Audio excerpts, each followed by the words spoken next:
May 2, 2020. The date might not be that important, but show is important.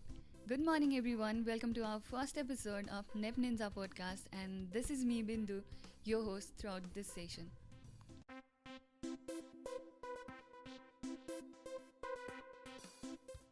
The whole world is silent right now, and every one of us are stuck inside our home. Some of the peoples are stuck on their way to home. Beside this, the one who are inside their home with their family are enjoying their life by adding some new skills, whether it's by cooking or playing Ludo. Oh my god, that feeling when you won the match is amazing, right? Moving on. So today, dear listeners, if you are pursuing your career in IT field and you are a computer science student, then this is going to be something interesting for you all. Let me make it clear that I'm not alone in the show. We'll be having guests on our show, so without any delay, let me introduce you to him. He is the one living at the city full of dreams, pursuing his great career as a software engineer and currently working at one among the best IT companies in Nepal. Welcome to the show. Thank you for having me. Okay, so you have been working in this field since a long time, and there's a lot more to go, right? So today's episode is mainly focused to the students of computer science, and every student at the beginning of their journey in this field dreams to be great at programming.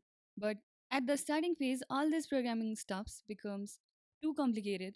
So what should a student needs to get started with if he or she wants to be in this field, and is it okay to get started with HTML, CSS or programming language like C, or are there any options else than this? Yeah, it's okay to build to learn the C programming because everyone gets familiar with the C programming at their undergrad studies.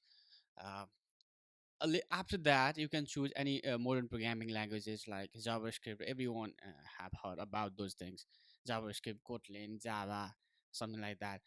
You can choose own programming languages and find some projects to build, and then learn from that projects. I don't strongly suggest to learn one thing. Just learn C and C++.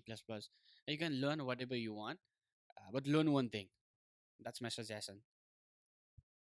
So you just said that learn one thing, but whenever we try to learn anything, the first thing that we do is we try to watch YouTube videos and we just get bored after watching those things. So what are the things that students needs to follow if he or she wants to be fluent at programming? Because just watching YouTube videos and copying the code from Google is not going to work, right?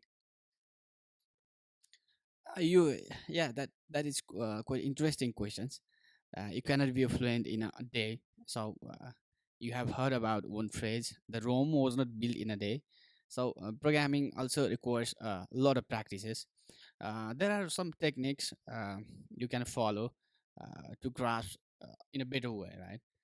For that, you just don't watch the YouTube video. If you look into the YouTube, and you will see the lot of tutorials that focuses on the syntax only, right? You can find something that teaches about how to build the projects, and if you just follow the video and then don't copy every code, try to do yourself, right? They taught how to build the projects.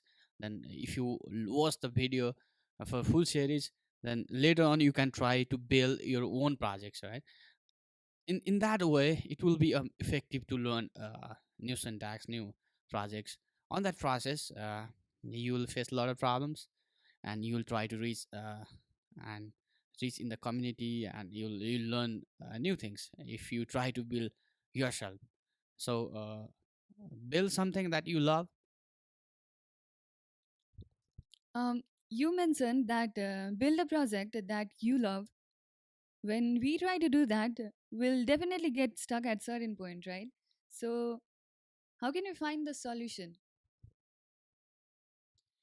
Well, when you stuck somewhere and there are lots of community out there, and you can approach there, some such as Stack Overflow. You might have heard about that. You can post questions on Stack Overflow, and you can find any other community around you. Something like in your locality, there must be some community. If you want to learn JavaScript, then there must be community of JavaScript developer, you can reach there. There are lots of Slack channels, and if you post some questions in that channel, they everyone is eagerly waiting to answer those questions. You can approach the community if you stuck somewhere, and you can. There are lots of other practices you can follow as well. But as a beginner, you might not heard about those things. Uh, there are some practices like robot duck programming. That is the concept explaining your problem to a duck.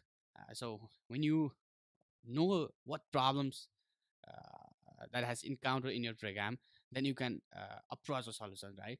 So uh, it requires at first you need to find out what is the problem. When you develop software, then you won't be able to find out what exactly a problem. So if you find a problem at the beginning, then you can find a precise solution for that. You'll be familiar with the you'll neglect or remove the lot of uncertainties, right? If you clear out the uncertainties, then you'll reach to the precise solutions. So you can follow those kind of techniques.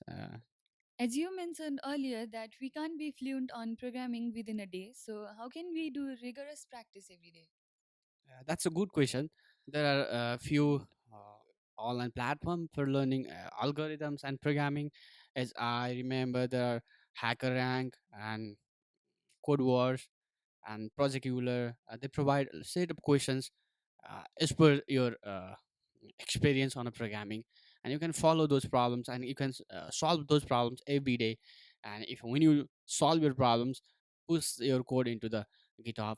That would be your portfolio. You can reference later on to remember those things, and it will be helpful for other as well.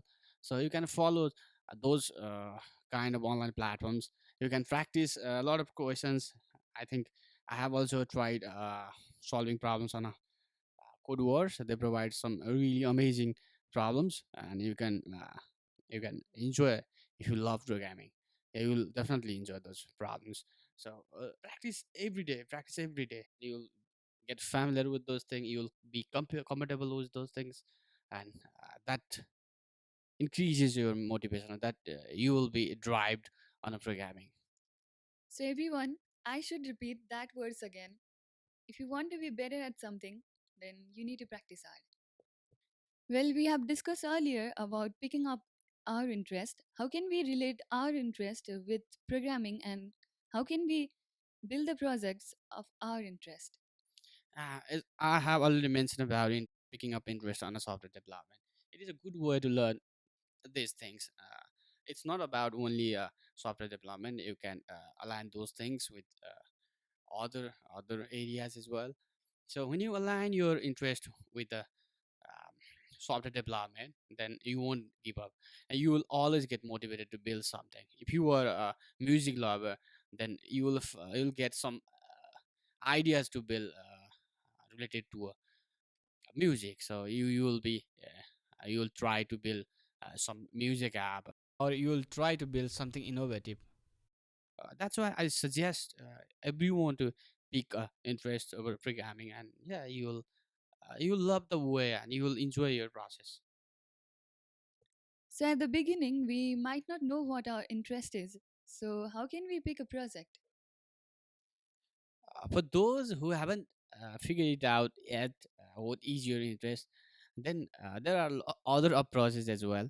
There are lots of clone app. You can build a clone app such as Instagram, Twitter, or Facebook. They provide an API for building applications, and you can follow those APIs to align your interest, or you can build projects from using those APIs.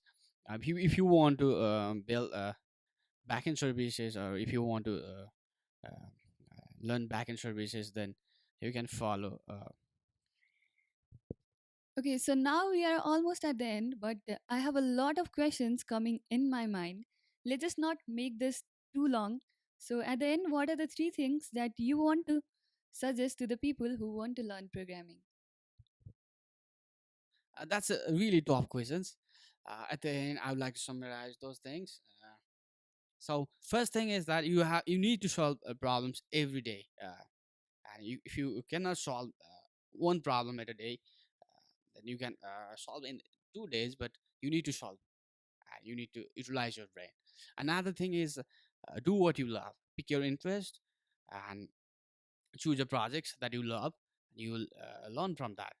Last thing is that the best effective thing I have ever seen, I have applied in my life as well. So when you teach other people what you have learned, when you share your knowledge with other people, then you will learn from that, and you will learn a lot from that process. So share what you have learned, try to help other peoples around you, try to reach in the community. Yeah, that's all. That's really amazing. Thank you so much for your valuable time. I have learned a lot from you.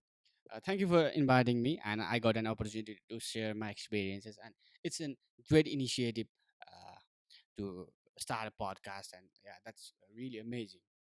Thank you for this wonderful podcast.